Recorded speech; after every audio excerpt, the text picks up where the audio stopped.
Hello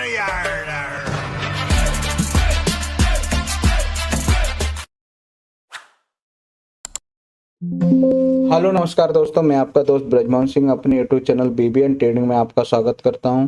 ये video purely education purpose से है। इस वीडियो में हम एक सेटअप को सीखते हैं। उस सेटअप से हमें किस तरह से साइकोलॉजी और किस तरह से हम रिस्क मैनेजमेंट के कुछ पॉइंटों को भी हम समझते हैं और उनसे हमें ये सीखा जा सकता है कि ट्रेड में किस तरह से आपको अप्लाई करना हो और उस हिसाब से किस तरह से हमारा रिस्क रिवॉर्ड रेशियो हो। इस वीडियो में हमें किसी भी तरह के स्टॉक इंडेक्स में ट्रेड लेने या खरीदने बेचने की राय नहीं है। इसमें सिर्फ जो सीखा जा सकता है हम उसको सीखते हैं और मैनुअली और चार्ट पर अप्लाई कर कर देखते हैं। तो ये हमारे पास पैटर्न जो है वो है, हमारे पास नाम वाइज पैटर्न है।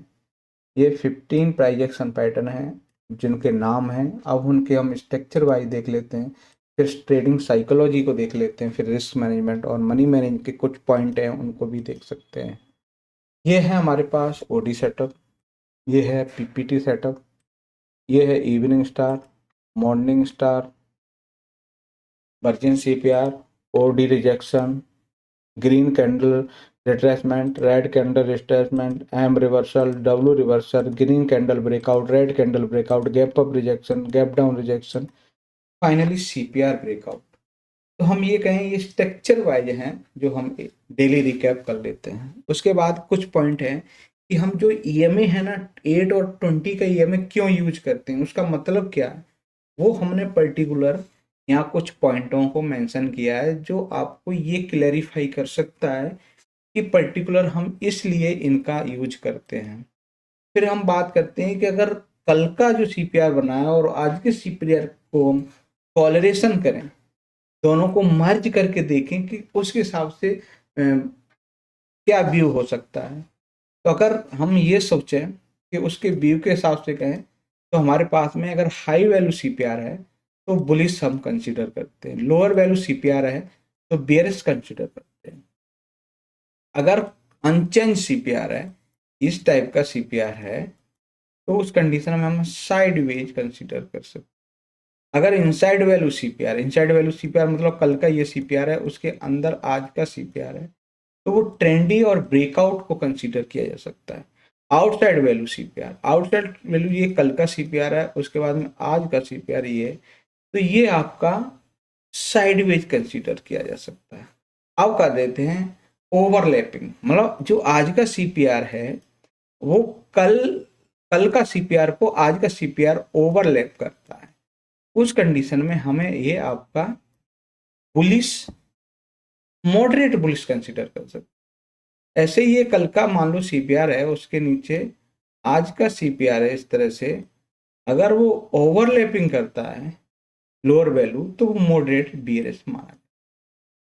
अब चलते हैं नेक्स्ट है वो हमारे पास ये है, अगर वो नैरो है तो ब्रेकआउट और ट्रेंडिंग मार्केट पॉसिबिलिटी है, अगर वो वाइड है तो आपका साइडवेज की पॉसिबिलिटी है। अब बात करते हैं कि ट्रेडिंग के लिए आपको क्या क्या चीज़ चाहिए। तो ट्रेडिंग के लिए हमारे पास में 3 पॉइंट की ज़रूरत है। एक तो आपको सेटअप चाहिए, उस सेटअप के हिसाब से रिस्क मैनेजमेंट और मनी मैनेजमेंट आपको आना चाहिए। फिर आता पूरा खेल साइकोलॉजी का, तो धीरे धीरे जाकर बिल्ड होती है कि आपकी साइकोलॉजी किस तरह से है। फिर उसके बाद में हमारे पास में उसको स्टॉप लॉस और टारगेट किस तरह से कंसिडर कर सकते हैं, तो वो है। फिर हमें जो कर रहे हैं उसका हमें एक ट्रेडिंग जर्नल तैयार करना होता है। फिर हमारे पास आती है इमोशंस, किस किस चीज़ को आपको डिसिप्लिन में लाना है, किस किस चीज़ को अवॉइड करना है, वो आपको यहाँ आते हैं। फिर हमारे पास में कॉन्फिडेंस आता है। फिर हमें अपना कॉन्फिडेंस के साथ साथ पेशेंस रखते हुए और फोमो से दूर रहने की ज़रूरत होती है। फिर पोजीशन साइजिंग रहती है हमारे पास, पोजीशन के साइजिंग को किस तरह से मैनेज करें। फिर है हमारे पास में कि प्रोबेबिलिटी क्या है, मोस्ट ऑफ है ना, कि आप क्या रिस्क रिवॉर्ड रेशियो की प्रोबेबिलिटी रखना चाहते हैं, तो उस चीज़ को भी आपको अगर 50% आपके ट्रेडिंग साइकोलॉजी के हिसाब से आपको है ना ट्रेड अगर 50% भी सही है तो ये प्रोबेबिलिटी आ जाती है कि 1:2 रिस्क रिवॉर्ड रेशियो से आप नेट में प्रॉफिट में रहेंगे। फिर आता है रिस्क मैनेजमेंट, हमें प्रॉपरली कितना रिस्क पर ट्रेड रखना चाहिए वो इस तरह से हमें यहाँ पे मैनेज किया है और हर पॉइंट को, हर चीज़ को क्लियरली क्लैरिफाई करते हुए कुछ पॉइंट मेंशन किए हैं। अब हम एग्जांपल देख लेते हैं। अब एग्जांपल की बात करें तो हमारे पास पहला है वो लार्सन टूर्बो। लार्सन टूर्बो में हमारे पास सेटअप है वो है पीपीटी सेटअप। ओपनिंग सीपीआर के अंदर और बाहर क्लोजिंग होगी तो वो पीपीटी सेटअप के अंदर आएगी और पीपीटी सेटअप के हिसाब से यहाँ भी आपको ट्रेड देखने को मिला। फिर उसके बाद में हिंदुस्तान कॉपर, इसमें ओडी सेटअप के हिसाब से आपको एक परफेक्ट मूव देखने को मिला क्योंकि हम कल के हाई के ऊपर क्लोज कर रहे हैं तो ये ओडी सेटअप में आता है। उसके बाद गुरुनॉल्स, गुरुनॉल्स में भी आपको पीपीटी सेटअप है जो सीपीआर के अंदर ओपन होकर बाहर क्लोज किया है तो पीपीटी सेटअप के हिसाब से है। उसके बाद नेक्स्ट है वो डिस्टॉन। डिस्टॉन में आपको ग्रीन कैंडल रिट्रेसमेंट देखा कि उसके लो के पास से रिट्रेस होकर जा रहा है तो ग्रीन कैंडल सेटअप बना। उसके बाद में ओडी सेटअप आपका टाटा स्टील में बना है। उसके बाद नाल्को में भी आपको ओडी सेटअप बना है। फिर एनएमडीसी में भी ओडी सेटअप बना है। फिर एलटीआई माइंट्री में ओडी सेटअप बना है। फिर जेके सीमेंट में आपको, एलटीआई माइंट्री में आपको डब्ल्यू रिवर्सल देखने को मिला है। इसमें क्या है, डब्ल्यू रिवर्सल देखने को मिला। और उसके बाद आपका जेके सीमेंट में आपको ओडी सेटअप है।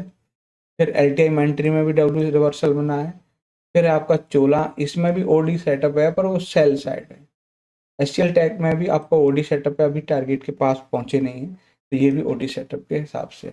तो हमने उन पैटर्नों को, जो 15 पैटर्न की बात करते हैं, उनके पैटर्न जिन जिन स्टॉक में बनते हुए दिखाई दिए हैं उनके हिसाब से उसके टारगेट, स्टॉप लॉस और आपको रिस्क और मनी मैनेजमेंट को ध्यान में रखते हुए अपनी पोजीशन साइजिंग को फोकस करना होगा। और इतना करोगे तब जाके धीरे धीरे करके आपकी साइकोलॉजी बिल्ड होते हुए दिखेगी। तो ये हमने पूरे वीडियो में कुछ चीज़ें मेंशन करी तो इनको फोकस करना होना चाहिए। वीडियो अच्छा लगे लाइक शेयर कमेंट्स और चैनल को सब्सक्राइब करें। नमस्कार साथियों।